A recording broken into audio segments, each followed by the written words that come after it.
Assalamualaikum warahmatullahi wabarakatuh. Selamat siang, salam sejahtera untuk kita semua. Baiklah teman-teman, pada kesempatan kali ini kami dari kelompok 2 akan mempresentasikan materi kami mengenai gender dalam perspektif agama. Dan dalam hal ini akan kami deskripsikan dalam agama Islam. Isu-isu tentang perempuan masih aktual dan menarik hingga saat ini. Sampai sekarang, perempuan belum banyak mengisi dan menempati sektor-sektor publik. Padahal, ketika kita berbicara kesetaraan gender, maka sektor-sektor publik boleh diisi oleh laki-laki atau perempuan karena posisi laki-laki dan perempuan setara. Sampai sekarang juga perempuan masih diposisikan kurang adil dibanding laki-laki. Terutama perempuan dalam bidang politik. Masih banyak terjadi penindasan dan kekerasan terhadap perempuan yang dilakukan oleh laki-laki yang mengatasnamakan agama. Ketika berbicara mengenai gender dalam perspektif agama Islam sendiri datang berusaha mengangkat kedudukan perempuan hingga menjadi setara dan sejajar dengan kedudukan laki-laki. Pada masa Nabi hingga akhir pemerintahan Al-Khulafa Al-Rasyidun, posisi perempuan cukup setara dengan laki-laki. Namun, setelah itu terjadi, subordinasi terhadap perempuan pun terjadi. Pada abad 20 Masehi, perempuan mulai sadar untuk memainkan peran yang sama seperti peran-peran laki-laki. Pada saat inilah muncul gerakan feminisme di berbagai negara, termasuk di kalangan perempuan muslimah. Baiklah teman-teman, di sini kelompok kami akan sedikit menjelaskan apa yang dimaksud dengan gender, apa perbedaan antara gender dan seks, dan yang terakhir bagaimana gender dalam perspektif Islam. Di sini saya akan menjelaskan pengertian gender secara etimologis, yakni gender berarti jenis kelamin dan seks juga jenis kelamin. Namun secara terminologis itu ada perbedaan yang tampak antara laki-laki dan perempuan dilihat dari segi nilai dan tingkah lakunya, serta harapan-harapan budaya terhadap laki-laki dan perempuan. Dan kemudian ada pembedaan laki-laki dan perempuan dilihat dari konstruksi sosial dan budaya, serta dilihat dari segi kondisi sosial dan budayanya. Selanjutnya, kita akan mengetahui perbedaan antara seks dan gender. Yang pertama, jika seks digunakan untuk mengidentifikasi perbedaan laki-laki dan perempuan dari segi anatomi biologis, sedangkan gender berkonsentrasi kepada aspek sosial, budaya, dan aspek-aspek non-biologis lainnya. Yang kedua, seks menekankan kepada perkembangan aspek biologis, komposisi kimia, dan hormon dalam tubuh, anatomi fisik, reproduksi, serta karakteristik biologis lainnya. Sedangkan gender menekankan kepada perkembangan aspek sosial, budaya, psikologis, dan aspek-aspek non-biologis lainnya. Dan yang terakhir, studi seks lebih menekankan kepada aspek anatomi, biologi, dan komposisi kimia dalam tubuh laki-laki dan perempuan. Studi gender lebih menekankan kepada aspek maskulinitas dan femininitas seseorang. Selanjutnya, kita akan mengetahui ciri-ciri antara laki-laki dan perempuan dalam ruang lingkup seks. Yang pertama, laki-laki memiliki penis, memiliki jakala, dan memproduksi sperma. Sedangkan perempuan memiliki vagina, rahim, dan saluran untuk melahirkan, payudara, dan memproduksi sel telur. Yang kedua, laki-laki tidak memiliki kebiasaan rutin seperti perempuan. Sedangkan perempuan memiliki kebiasaan rutin seperti menstruasi, mengandung, melahirkan, dan menyusui. Dan ciri-ciri ini pun tidak dapat dipertukarkan satu sama lain. Selanjutnya, kita akan mengetahui ciri-ciri antara laki-laki dan perempuan dalam ruang lingkup gender. Yang pertama, laki-laki kuat, rasional, gagah, perkasa, dan jantan. Sedangkan perempuan cantik, lemah lembut, emosional, dan keibuan. Yang kedua, laki-laki berpendidikan tinggi, pencari nafkah, menjadi pemimpin, ataupun lainnya. Sedangkan perempuan berpendidikan rendah, tidak kerja, ibu rumah tangga, pengasuh anak, dan lain-lain.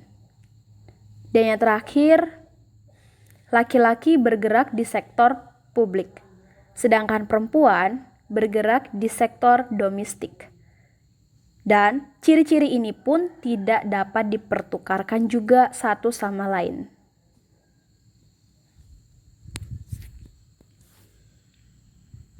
Apakah gender itu masalah? Yang pertama, gender tidak menjadi masalah apabila dilakukan secara adil karena akan menguntungkan kedua belah pihak.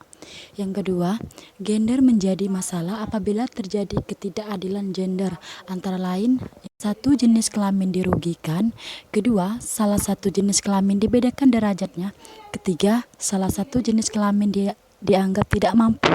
Keempat, salah satu jenis kelamin diperlakukan lebih rendah. Yang kelima, salah satu jenis kelamin mengalami ketidakadilan gender yang disebabkan oleh penilaian-penilaian yang berat di sebelah karena faktor jenis kelaminnya.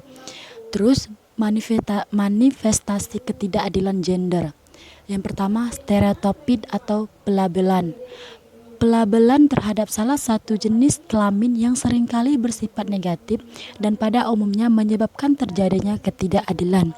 Yang kedua, subordinasi atau penomorduaan. Adanya anggapan bahwa salah satu jenis kelamin dianggap lebih rendah atau dinomorduakan posisinya dibandingkan dengan jenis kelamin lainnya. Yang ketiga, marginalisasi atau peminggiran. Kondisi atau proses peminggiran terhadap salah satu jenis kelamin dari arus atau pekerjaan utama yang berakibat ketidakadilan. Double burden atau beban ganda. Adanya perlakuan terhadap salah satu jenis kelamin sehingga memiliki beban yang lebih berat dibandingkan jenis kelamin lainnya. Kelima, violence atau kekerasan. Salah satu jenis kelamin mengalami kekerasan dari jenis kelamin yang lain atau fisik dan psikis.